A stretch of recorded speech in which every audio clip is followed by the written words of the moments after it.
Dalam cerita romance kebanyakan yang dari Jepang itu aneh-aneh cuy. Mulai terpaksa tinggal bareng lah, konflik sana sini lah, dan lain-lain. Cuma walaupun agak absurd tapi bisa aja gitu cuy, kita dibikin baper sama ceritanya. Bahkan sampai iri dengan MC ceritanya gitu cuy. Dan di sini gue nemuin manga yang sedikit absurd dari requestan kalian. Yang singkatnya, ada cewek cantik yang harus tinggal bareng MC gara-gara jadi jaminan kakaknya yang punya utang 500 yen. Iya, 500 yen. Gocap anjir. Jadi judul manganya Yujin ni Goyakuyen Kashitara.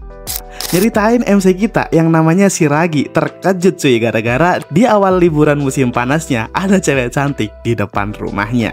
Ternyata nih cewek bakalan jadi jaminan utang dari kakaknya gitu. Namanya Akari. Shiragi terkejut cuy dan masih nggak percaya sama apa yang terjadi. Namun itu beneran nyata kalau Akari bakalan jadi jaminan utang dari kakaknya atau teman Shiragi sendiri yang namanya Subaru. Kita flashback dulu ke Subaru yang minta maaf sama MC kita gara-gara ia nggak bisa ngelunasin utang 500 yen ya kepada Shiragi coy. Ya namanya ke temen sendiri, Shiragi enjoy-enjoy aja coy. Ya walaupun admin ada temen juga sih yang belum bayar utangnya sampai sekarang. Kampret emang. Shiragi agak heran cuy, apakah ia nggak punya uang itu sekarang? Subaru bilang kalau dia ada uangnya, cuma ia ingin pakai uang tersebut untuk liburan nantinya. Dan di situ Subaru punya ide kalau dia akan memberikan jaminan, yaitu sebuah yang lebih berharga dari hidupnya sendiri. Dan jaminan yang Subaru maksud adalah Akari, adik kandungnya sendiri. Karena ini musim panas ya, pastinya itu panas cuy untuk Akari. Karena tadi menunggu di luar sembari memberikan teh kepada si Akari, ternyata ia suka yang manis-manis cuy. Dan saat minum tehnya, walah. Setelah itu mereka ngobrol yang intinya utang seharga 500 yen itu gak sepenting itu coy. Namun Akari menyela itu kalau ada pepatah mengatakan hargai utang walaupun receh. Tuh dengerin, bayar utang kalian woi. Serta Akari bilang kalau dia selama kakaknya belum melunasi utangnya, maka ia akan memberikan hidupnya kepada Shiragi. Yap, Shiragi shock. Dan shock berat. Awalnya ia nggak memperbolehkan itu, cuma ya Akari pakai jurus Kohai no Jutsu, yaitu ngerengek dan bilang kata-kata template, apakah kau tidak menyukaiku? Yang ngebuat Shiragi ini nggak bisa berbuat apa-apa lagi cuy. Akari nambahin kalau Shiragi boleh ngegunain tubuhnya sesuka hati Shiragi. Lah, ya untung Shiragi kuat iman. Gak berhenti di situ, Akari lanjut ngegodanya coy kalau ia bisa melayani Shiragi lebih dari itu dengan tubuhnya. Lah, Shiragi yang panik secara spontan ia minta untuk bersih-bersih aja coy. Akari malah ngambek. Ini bocil emang minta dirudal coy. Singkatnya, sejam kemudian kamar Shiragi ini bersih yang ngebuat Shiragi ini sedikit takjub. Setelah itu Akari membicarakan uang sewa dari apartemennya coy, biaya listrik serta yang lain-lain. Rincinya kalian baca sendiri. Cuma intinya Akari ingin membagi dua biaya hidup Shiragi dengannya. Shiragi bingung dong, kenapa malah bahas biaya hidup? Ya karena Akari bakal tinggal bersamanya selama kakaknya belum melunasi hutangnya. Dan ia cerita kalau kakaknya pergi berlibur ke sebuah pulau. Ya gini, punya utang hidupnya begaya, lupa hutangnya anjir. Ternyata Akari juga udah bawa kasur, baju-baju lengkap untuk tinggal bersama Shiragi ke depannya. Dengan entengnya ia bilang, mulai hari ini senpai, aku akan tinggal bersamamu. Yang punya utang sama gua kayaknya bayar kayak gini boleh gak sih? Shiragi bener-bener gak tahu apa yang terjadi, gak tahu apa yang dipikirin temennya, dan gak tahu apa yang dipikirin oleh si Akari. Ia bertanya, sampai kapan kau akan tinggal di sini? Ia bilang cuy kalau sampai kakakku melunasi utangnya, atau lebih tepatnya sampai tujuanku terpenuhi. Dan tujuan itu rahasia, kata si Akari. Dan itu berarti selama liburan musim panas Akari bakalan tinggal bersama dirinya. Lalu mereka berbincang dengan Shiragi bilang kalau Akari udah berbeda dari yang dulu saat pertama kali ketemu. Ia gak nyangka kalau sekarang ia adalah gadis pemaksa seperti ini. Akari bilang cuy kalau dia emang harus berubah demi masa depan yang cerah. Melihat itu Shiragi menambahkan gula ke tehnya dan bilang, "Mari bersulang sembari menyambut kedatanganmu. Dan suatu hari nanti kau harus bilang apa tujuanmu." Akari tersipu dan sangat senang cuy. Mereka bersulang serta dimulailah kehidupan Shiragi bersama si Akari. Beberapa saat Shiragi berpikir kenapa ia bisa meminjamkan 500 yen kepada teman gilanya itu. Serta Akari yang selalu bertanya apa yang harus ia lakukan. Akari punya ide gimana kalau ia akan menyiapkan makan malam cuy. Lalu Akari bertanya, apa makanan yang kurang dalam hidupmu senpai? Shiragi bingung dan menjawab, mungkin sayuran. Salah, yang kurang dalam hidupmu adalah masakan buatan perempuan. Singkatnya, Akari bisa nyeret Shiragi buat belanja. Ia mencari bahan-bahan di supermarket dan Akari pandai banget buat mencari barang-barang yang murah. Shiragi kagum cuy dan Akari bilang saat ia lulus SD dulu ia bercita-cita menjadi istri yang baik. Adakah cewek yang cita-citanya kayak si Akari ini cuy? Akhirnya mereka nemuin bahan makanan yang diperlukan dan Akari akan memasakkan makanan untuk Shiragi. Tiba-tiba masakan udah siap, yaitu kari spesial dari Akari. Saat Shiragi mencobanya, itu bener-bener enak. Bahkan Akari pun menikmatinya. Cuma masih menjadi misteri kenapa Akari seantusias itu untuk tinggal bersamanya. Lalu ia teringat dengan tujuan Akari serta cita-citanya yang menjadi seorang istri terbaik cuy. Shiragi berpikir kalau dia kesini ini untuk berlatih menjadi istri yang baik.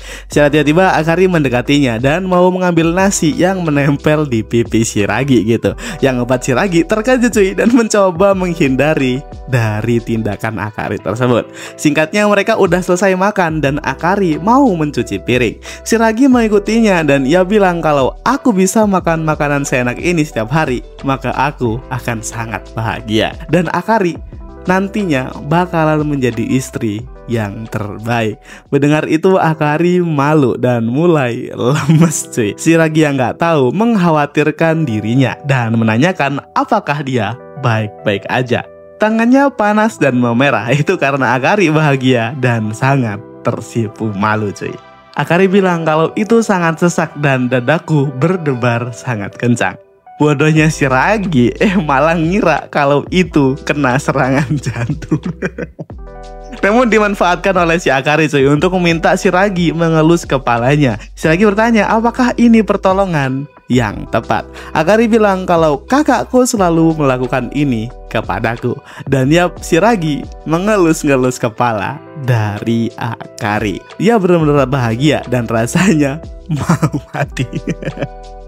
Gak berhenti di situ, Akari memegang tangannya dan menempelkan ke pipinya cuy. Waduh, siapa yang gak kelepek-kelepek coba? Namun Shiragi mencoba untuk tidak terbawa suasana dan melepaskannya cuy. Cuma Akari menginginkannya lagi.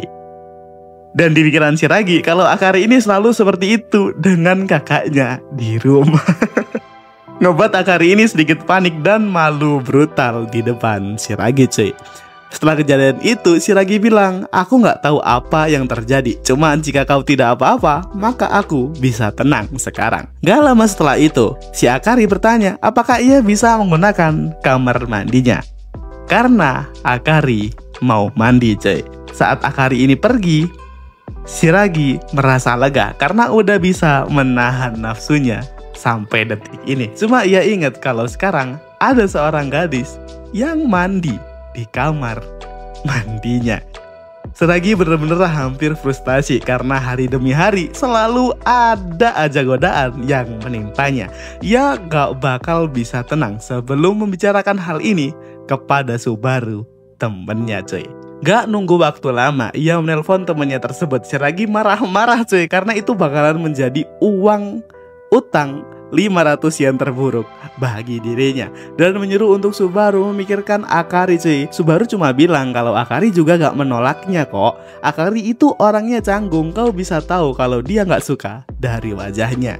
Jika kau tidak melihat itu semua, maka ia berarti tidak mempermasalahkan itu semua, bukan?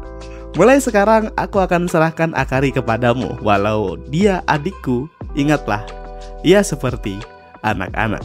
Setelah itu Akari udah selesai mandi cuy, dan sekarang giliran Shiragi untuk mandi juga. Dan saat melihat cewek yang selesai mandi di depannya, Shiragi bener-bener gak tahu lagi harus gimana. Walaupun pura-pura tegar saat di kamar mandi, ia melepaskan semuanya cuy dengan cewek memakai piyama. Dan bagi sampo yang sama ngebuat Shiragi sedikit frustasi. Dan karena itulah Shiragi hampir meninggal. Melihat Shiragi yang mau meninggal, Akari ini sedikit panik cuy, dan ia akan membantunya untuk pergi ke tempat tidur. Shiragi yang udah hampir kehilangan kesadarannya, dan saat tiba di tempat tidur, ia langsung tertidur di atas Akari cuy, yang ngebuat Akari malah ikutan panik. Hal itu ngebuat Shiragi kebayang dirinya yang dulu obrolan singkatnya dengan Akari yang ia mengantarkan bekal untuk kakaknya, dikarenakan kakaknya atau teman dari Shiragi itu selalu melupakannya. Dan iya, dulu emang sebatas itu hubungan mereka. Cuma sebatas itu aja. Siapa sebenarnya Akari? Apa yang ia suka? Obrolan gimana yang bisa membuatnya tertawa? Shiragi nggak pernah memikirkan itu semua, karena ia sosok yang jauh berbeda dari dirinya. Namun sekarang, tiba-tiba Shiragi terbangun dengan berada di tempat tidur yang sama dengan Akari, yang ngebuat Shiragi ini shock berat. Dan saat ia mau menghindar dari situasi ini, Akari langsung menariknya dan Shiragi jatuh di pelukan Shiragi. Dengan menyuruh Shiragi buat beristirahat dan boleh menjadikan dirinya sebagai bantal dan guling dari Shiragi. Waduh. Dan sampai-sampai Akari ini menawarkan napas buatan buat Shiragi gitu cuy. Awalnya di situasi ini Shiragi ke bawah suasana cuy, dan gak ada penolakan sama sekali. Dan tiba-tiba alarm dari HP Shiragi ini berbunyi. Ia baru ingat kalau ia harus berlari pagi untuk hari ini. Shiragi pergi buat cuci muka terlebih dahulu, dan di kamar mandi bener aja cuy, Shiragi bener-bener shock dan nyaris ia ke bawah suasana dari godaan si Akari. Cuma di sisi lain Akari sedikit malu dan curhat ke seseorang yang namanya Richan. Siapa sebenarnya Richan ini? Apa yang harus aku lakukan jika terus seperti ini? Maka tujuanku tidak akan tercapai, ucap Akari sambil curhat ke temennya yang namanya Richan. Hal itu terjadi saat senpai ini pingsan. Ia khawatir karena senpai tiba-tiba terjatuh, dan ternyata ia cuma sedang tertidur. Hal itu ngebuat Akari seneng, dan saking senengnya ia sampai mimisan. Dan ia punya pikiran ingin memfotonya cuy. Cuma karena ia takut senpainya ini risih, maka ia akan memperhatikannya aja dan menyimpannya di otaknya. Namun Richan bertanya, apakah kau sudah berciuman? Kau seharian bersamanya bukan? Coba kau ucapkan sekali lagi, apa tujuanmu di situ? Dan Akari bilang kalau tujuannya adalah punya hubungan dengan senpainya, yaitu Shiragi. Di sini kayak wah banget perjuangan si Akari demi dapetin si senpainya atau si Shiragi ini coy. Dan mereka masih berbincang, yang intinya seharusnya Shiragi itu bisa suka sama Akari cuma dengan setiap hari melihat wajah imutnya.